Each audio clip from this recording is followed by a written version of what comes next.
Hello dear aspirants, welcome to focus UPSC by SPM. आज के 5 नवंबर के एपिसोड में हम कुछ important UPSC relevant current affairs discuss करेंगे। चलिए शुरू करते हैं पहले अपडेट के साथ। भारत और बहरीन के बीच टेररिज्म के खिलाफ मिलकर काम करने पर एग्रीमेंट हुआ है। External affairs minister S Jaishankar ने बहरीन के फॉरेन मिनिस्टर अब्दुल्ला लतीफ बिन रशीद अल ज़यानी के साथ न्यू दिल्ली में मुलाकात की। ये विजिट उनका ऑफिशियल टूर था।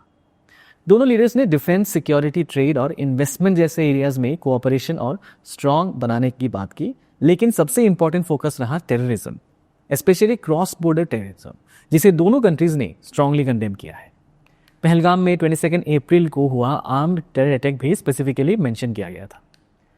टेररिज्म के साथ डील करने के लिए दोनों कंट्रीज इंटेलिजेंस शेयर करेंगे, साइबर सिक्योरिटी में मिलकर काम करेंगे और कैपेसिटी बिल्डिंग में फोकस करेंगे।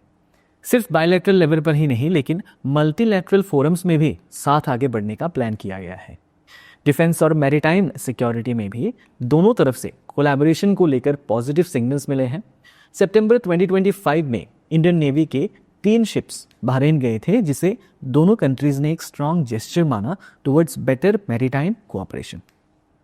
ट्रेड और इन्वेस्टमेंट के लेवल पर भी भारत और बहरीन के रिलेशंस स्टेडीली ग्रो कर रहे हैं। भारत ने बहरीनी इन्वेस्टर्स को इनवाइट किया है कि वो इंडियन मार्केट के नए अपॉर्चुनिटीज एक्सप्लोर करें। साथ ही दोनों कंट्रीज ने बायलैटरल इन्वेस्टमेंट ट्रीटी को फाइनलाइज करने का सोच रखा है। एक जॉइंट वर्किंग ग्रुप बनाने की भी बात चली है, जिससे ट्रेड और इन्वेस्टमेंट का फ्लो और फास्ट हो सके। ये पूरा एंगेजमेंट भारत के लिए काफ़ी इंपॉर्टेंट है। इससे वेस्ट एशिया के साथ सिक्योरिटी टाइज स्ट्रांग होंगे।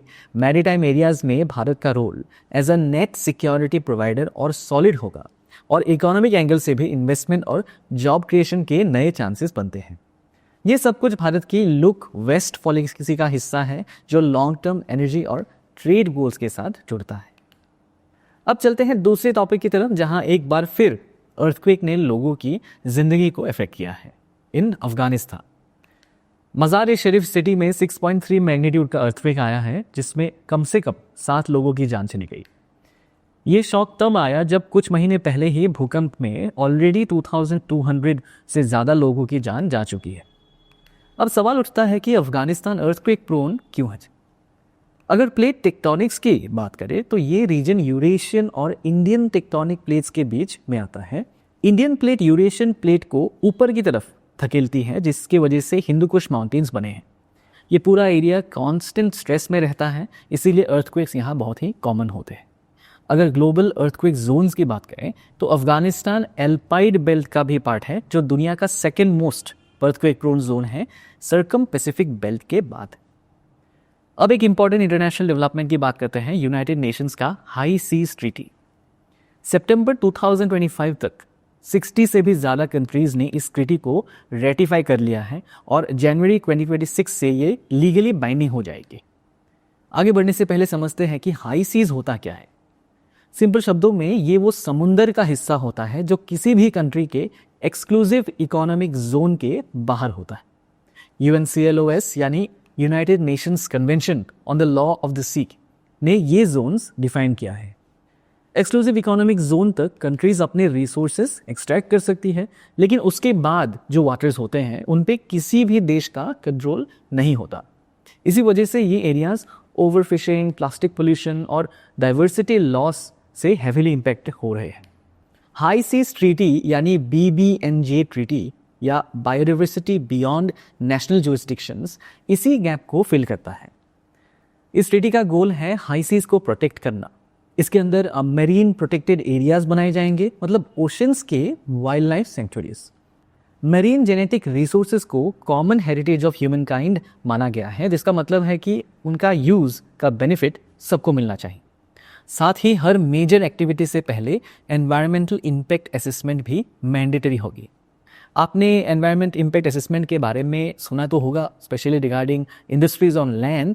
अब ओपन ओशन पर भी इसका इम्प्लीमेंटेशन होगा।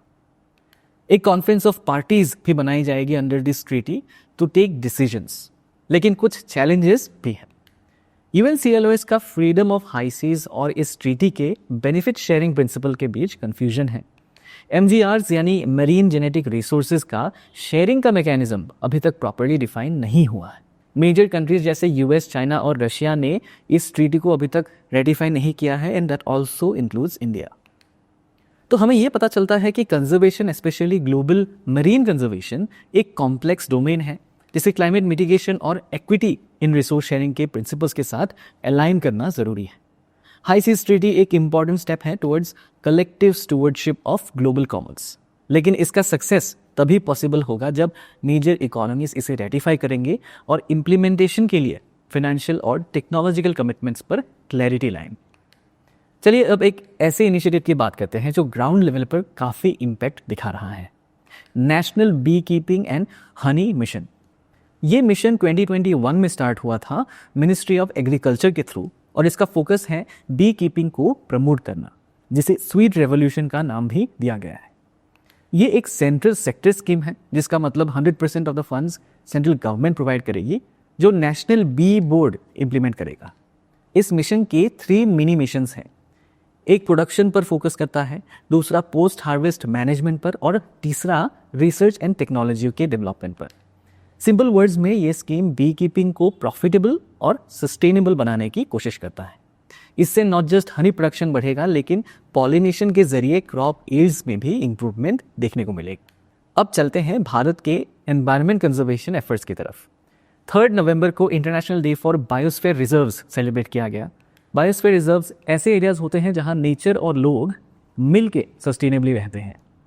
भारत में इस वक्त 18 नोटिफाइड बायोस्फीयर रिजर्व्स हैं, जिसमें से 13 को यूनेस्को ने world network of biosphere reserves में शामिल किया है। ये रिजर्व्स मिनिस्ट्री ऑफ एनवायरनमेंट के अंदर आती है और फंडिंग जनरली 60:40 रेशियो में होता है between the centre and the states, except North East and Himalayan states जहां फंडिंग 90:10 रेशियो में होता।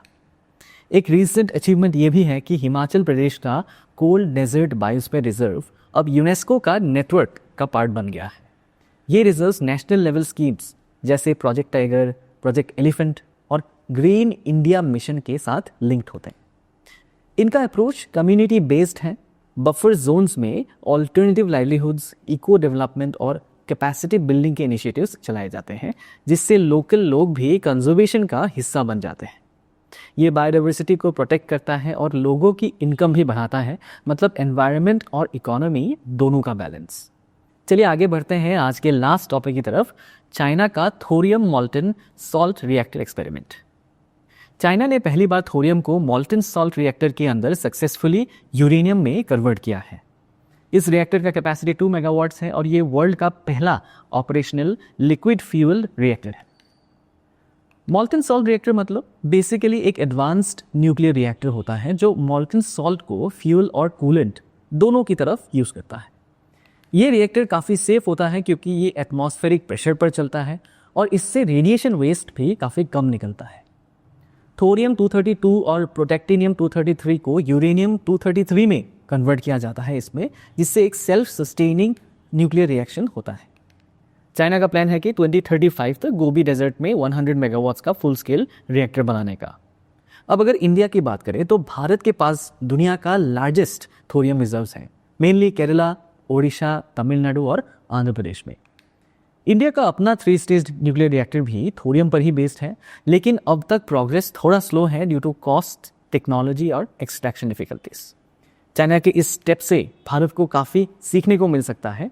इससे एडवांस्ड हैवी वाटर रिएक्टर जैसे इंडिजिनस प्रोग्राम्स को फास्ट ट्रैक करने का इंसेंटिव मिलता है। अगर थोरियम बेस्ड रिएक्टर सफल होते हैं तो भारत अपनी एनर्जी सिक्योरिटी को काफ़ी हद तक स्ट्रॉन्ग बना सकता है और क्लीन एनर्जी की तरफ एक बड़ा लीप ले सकता है। तो डियर एस्पिरेंट्स, ये थे आज के इंपॉर्टेंट करंट अफेयर्स। मिलते हैं नेक्स्ट एपिसोड में। Till then this is focus UPSC by SPM signing off. जय हिंद।